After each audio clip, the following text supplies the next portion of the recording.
Recently got this Honda Accord, and a few months afterwards the stereo started malfunctioning. I would hear loud static.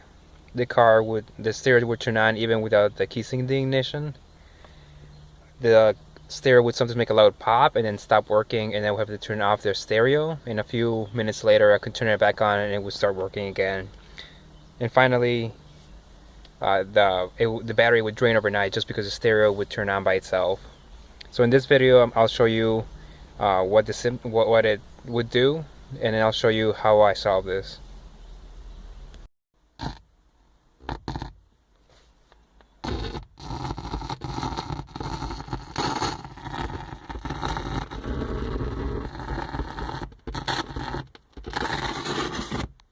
You see the cars going in and out. Keys not in the ignition. So I took it to my local mechanic and they diagnosed it as a malfunctioning stereo. They called up Honda and then asked how much it would cost to replace, and they said it would be around $800, and there would still be the possibility that it will malfunction in the future. They checked the local junkyard to see if they had any stereos in stock, and they didn't have any, so finally they suggested installing a third-party stereo to bypass the stock one. Alright, so here is my harness. After wiring up the third-party stereo, the stock stereo was still turning on, so what I decided to do was actually have it so the stereo would only turn on whenever the key was on in the ignition, and I would do that by connecting to the accessory switch line, which would be this red one coming from the car. So I'm connecting both yellow, which is a constant memory connection, and the red, which is a switch power, to the red one, which is a switch power, which is controlled by the key.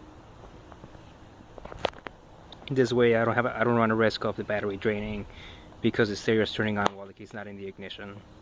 Okay, here's the solder connection, pretty solid. Now it's time to put the shrink wrap and put it back in the stereo in the car.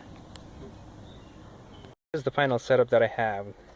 The main radio is connected to a switched accessory wiring, so basically it's not connected to the battery, so it's not gonna turn on while the key is not in the ignition. So once I put the key in the ignition and put it into accessory, you can see the radio will turn on, the power on, the clock will reset. So that's a functionality that you won't have anymore, but the bottom stereo, the third-party one, will keep the clock and will keep your presets.